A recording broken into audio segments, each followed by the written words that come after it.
Ami, përshëndetje. Përshëndetje, ministër. Gjendemi sot në aksin Tiranë-Durrës, që në fakt është edhe aksi më i ngarkuar për sa i përket trafikut në gjithë Shqipërinë.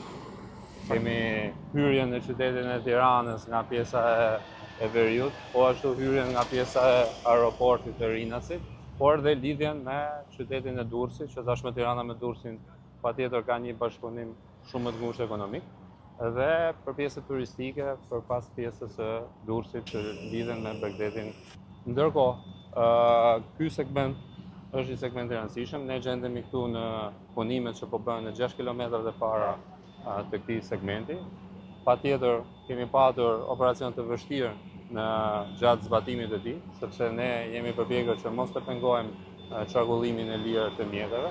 Madje është vendi edhe t'i themi gjithë qytetarëve le themi ndjesën përkatëse, por edhe falënderimin për bashkëpunimin e shkëlqyer që kemi patur gjatë gjithë ndërtimit të kësaj vepre. Patjetër, dëshira jonë ka qenë që ta kishim përfunduar brenda muajit dhjetor të vepër, dhe në fakt deri në pjesë punimet kishin nesër në ritme shumë të mira, por fatkeqësisht ne jemi gjendur në këtë dimër, në një dimër shumë të lagësht, që patjetër kanë krijuar dhe situatën e pak shtyrjes në kohë edhe të asfaltimit, por edhe hedhjes së shtresave të nevojshme. Në kontratë ne vazhdojmë të jemi brenda kushteve të kontratës, pra ne kemi brenda muajit korrik dorëzimin e këtij aksi. Të lutem, si jemi për sa i përket zbatimit edhe punimeve që janë kryer këtu në këtë segment? Atëherë, ministër, ne në fakt jemi në fazën finale, ne po përgatitemi për hapje, ashtu siç edhe ju keni lënë porosi që brenda fillimit të muajit të ardhshëm ne të jemi gati për hapje. Konkretisht jemi në lotin 1 ku po vjen asfaltimi. Është e drejtë, qytetarët kishin pritshmëri që ne duhet të hapim në fund dhjetorit, por për një sër arsyesh, por unë do thoja më shumë për faktin e ngarkesës jashtëzakonshme që ka ky aks. Paksa ky aks është një aks që kalojnë 90 deri 120.000 metra në ditë normale të javës.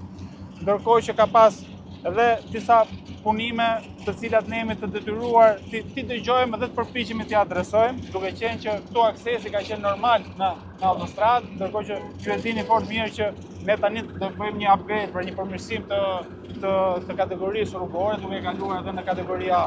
Çka nënkupton që edhe aksesi do fillojë të limitohet për të gjithë subjektet, dhe kjo na ka krijuar një vështirësi të madhe dhe vonesa në kohë, sepse jemi të detyruar të bëjmë menaxhimin e trafikut që kemi neve, që pra do të bëjmë këtë devijimet. Ne aplikojmë formula asfaltit, të cilat nuk janë aplikuar më përpara. Po, është vërtet kjo gjë. Pra kemi krijuar dhe risi në teknologjinë dhe në shtrimin e limitit të këtij aksi. Saktë, ministër.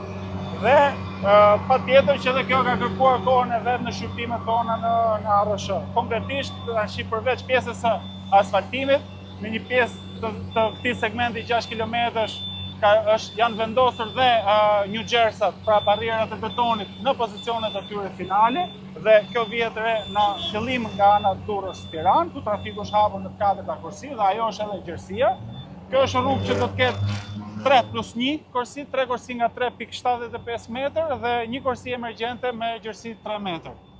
Ndërkohë që në muajt në vijim do të fillojë edhe arrëtimi urban, që do të ndryshojë plotësisht pamjen e kësaj autostrade. Po, dhe ndërkohë e rëndësishme është që ne të theksojmë sot që brenda javës së parë të muajit maj, ky segment në të cilën është punuar për zgjerimin e tij, do jetë totalisht i hapur për qytetarët, duke krijuar kështu një shfryrje të trafikut në kuadër edhe të turizmit dhe sezonit turistik që ne fillojmë. Ky aks patjetër ka rëndësinë e vet, sepse së pari bën lidhjen e, le themi, portit të Durrësit me aksin e Morinës dhe me pjesën e Kosovës. Ndërkohë po ashtu, siç e thash, bën edhe lidhjen ndërmjet pjesës së Veriut të Shqipërisë me hyrjen në Tiranë dhe bën një shfryrje të trafikut për sa i përket qytetit dhe hyrjes në qytetin e Tiranës. Është e rëndësishme të theksojmë këtu, Ami, që në fakt ne në këtë segment jemi duke punuar edhe për disa projekte tjera, siç kemi bypassin e Tiranës dhe segmentin Kashar-Lekaj. Në çfarë faze jemi për ato? Di që punimet paktën për bypassin e Tiranës kanë filluar dhe ndërkohë edhe për Kashar-Lekaj jemi në fazën përfundimtare për fillimin e punimeve?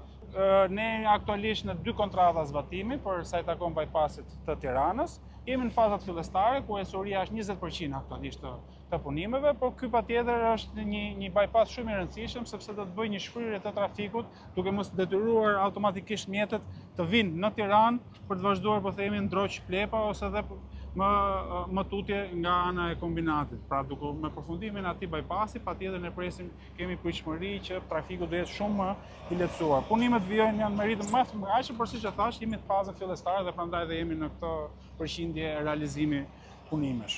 Shkëlqyer. Ndërkohë që ne do vijojmë punën për vazhdimin e punimit për zgjerimin e segmentit tjetër të Tiranë-Durrës dhe patjetër që në vëmendjen e autoritetit rrugor shqiptar do jetë edhe fillimi i procedurave për segmente tjera për të shkuar në Durrës. Ndërkohë, së fundmi, patjetër këtu ne kemi krijuar edhe kujdes të veçantë porosisë edhe të kryeministrit për sa i përket krijimit të korridoreve të gjelbërta. Unë di që autoriteti rrugor shqiptar ka bërë edhe një projekt tashmë për sa i përket pasjes së një qasje më estetike edhe të gjithë këtij segmenti. Në muajt në vijim presim të fillojmë implementimin e arrendimit urban, është emri i projektit që do të zbatohet, ku përveç gjelbërimit janë parashikuar dhe barrierat akustike dhe ndriçimi që aktualisht mungon në këtë fazë që jemi. Shumë e rëndësishme ministër të vëmë në duke edhe një shqetësim të ngritur pasi ne kemi pasur 5 mbikalime këmbësorësh në autostradën Tiranë-Durrës, ndërkohë 2 prej tyre janë hequr tashmë dhe kemi vetëm 3. Ndërkohë që me arrendimin urban përfshihet edhe vendosja e këtyre 5 mbikalimeve në vendin ekzistuese. Pra që të qartësohet opinioni publik që mbikalimet do të vazhdojnë të jenë në pozicionet që kanë qenë, thjesht me zgjerimin e autostradës është nevojshme riprodhimi i tyre në dimensione të reja. Mjaft mirë. Pra, siç e thash, jemi në ditët e fundit të punimeve në këtë segment shumë i rëndësishëm dhe data e fillimit ose e hapjes së kësaj rruge kemi njoftuar që do jetë java parë e majit, brenda javës parë të majit, që është edhe java ose ditët fundore për mbylljen e çdo procesi të punës. Java parë ministër ju siguroj që do e gjej këtë kantier të hapur. I vetmi segment që është një distancë 200 metra do jetë lidhura me nyjen e Laknasës. Pasi ne kemi në zbatim edhe kontratën lotin 3, fazën 3 që ne e quajmë, që përfshin nyjen mbikalimin e Laknasit dhe mbikalimin e Rinasit. Dhe këto janë edhe punimet që do intersektojnë në këtë hapje që ne do të bëjmë, por që nuk besoj do të ndikojnë te trafiku, pasi do jetë me 3 kursi. Ne do ndërhyjmë vetëm në kursinë emergjente në një devijim provizor gjatë fazës së zbatimit të punimit. Mirë. Mirë, Ami. Faleminderit për punën e bërë dhe për gjithë mbështetjen që autoriteti rrugor shqiptar i ka dhënë këtij projekti dhe për ndjekjen e vijimësisë të procedurës. Faleminderit. Faleminderit, ministër.